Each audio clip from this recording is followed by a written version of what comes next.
Mga kaganapan sa labas ng bahay ni Claudine Barreto habang sinalubong ang bagong taon kasama ang kanilang mga kamag-anak. Tignan mo. Happy New Year! Parang nakatayo siya doon. Talaga nakataas yung bill. Happy New Year, sis! Karga-karga ni Claudine ang bunsong anak na si Noah at nang sinabi ni Claudine na sobrang bigat nito, biglang hinalikan ang ina at super natat si Claudine sa ginawa ng anak. Happy New Year! 1 minute! Ouch. 1 minute? You're so heavy, kuya.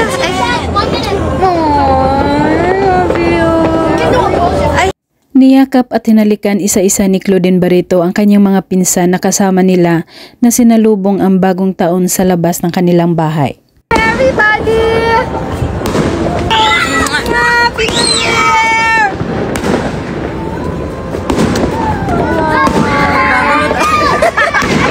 Samantala, habang nasa sasakyan sila ng kanyang kaibigan, inuumpisahan ni Claudine Barreto na mag-live sa kanyang IG account.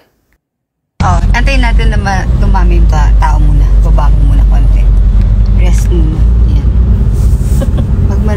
Pag meron ng ano. Habang nilalakbay nila ang daan at nag-start na ang kanilang IG live, nag-umpisa naman na batiin ni Claudine ang mga nanonood sa kanya. May ganun.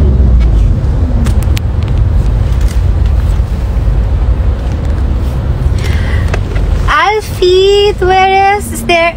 Hi, Papuntang Ilocos si Claudine Barreto at makikita sila doon ng buong cast ng Home Along Dariles sa Lawag Coliseum.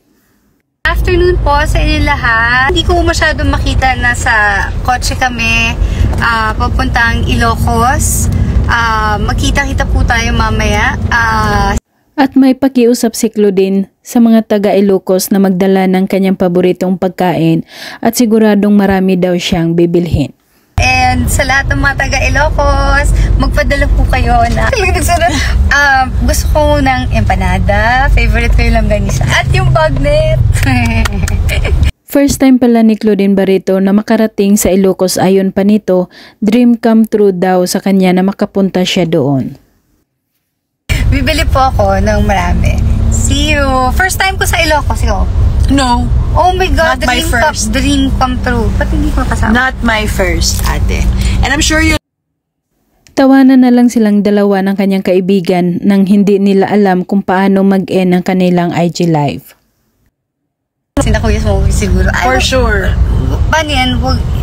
Pag in-end, wala na? Hindi ko alam. Tanong natin sa kanila muna.